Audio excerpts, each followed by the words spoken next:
पूर्व नगर में एक ब्राह्मण और एक ब्राह्मणी रहती थी। दोनों ने घर के मंदिर में गणेश जी और लक्ष्मी जी की मूर्ति स्थापित कर रखी थी। ब्राह्मण प्रतिदिन उनकी सेवा और पूजा किया करता था।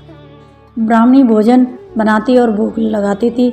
ब्राह्मण के घर बस एक ही कमी थी, वह दोनों आपस में छोटी छोटी बातों को लेकर झगड़ते थे। ब्राह्मणी भोजन बनाती तो ब्राह्मणी कहती भोग लगा दो, ब्राह्मण कहता तुम लगा दो, मैंने पूजा कर दी है।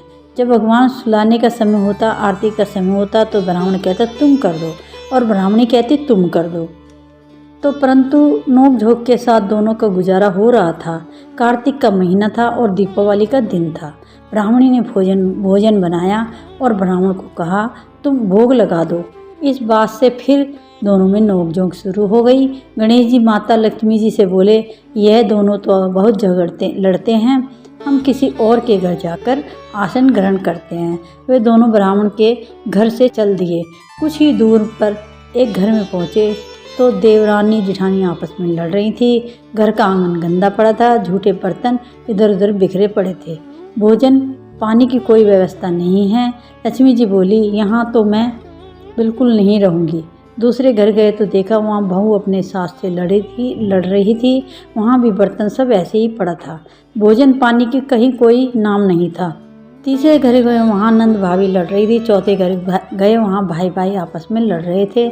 ऐसे ही जिसके भी घर में जाते कुछ ना कुछ बुरा वहाँ उन्हें मिलता था। फिर लक्ष्मी जी बोली गणेश जी घूमते घूमते बहुत समय बीत गया, कहीं भी भोजन पानी किया नहीं मिला, चलो ब्राह्मण के घर वापस चलते हैं। वो दोनों ब्राह्मण के घर पहुँचे। अंदर से पकवानों की खुशबू आ रही थी। द्वार खटखटाया।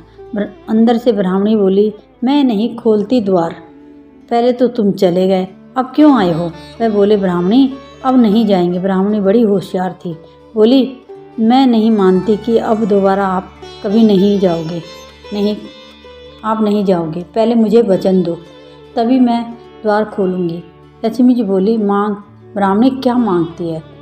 तब ब्राह्मणी बोली अन्न दो, धन दो, पूत दो, पालन दो, सोने का अखाड़ा दो, कुल आई बहू दो, हाथी घोड़े दो, लाभ लक्षण दो, 12 वर्ष की मेरी काया हो जाए, 12 वर्ष की मेरे ब्राह्मण की काया हो जाए, ऐसा वचन दो।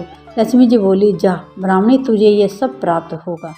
ब्राह्मणी ने द्वार खोला। गणेश जी और लक्ष्मी जी ने अंदर प्रवेश किया और ब्राह्मणी से बोले ब्राह्मणी तूने तो हमें ठग लिया, पर जा तुझे यह सब प्राप्त होगा। लेकिन एक बात याद रखना कि आज के दिन यानी दीपावली की रात को अपने आंगन में चौपुर दिया सारी रात जलाना है। मैं तेरी 7 पीढ़ियों तक विराजमान रहूँगी।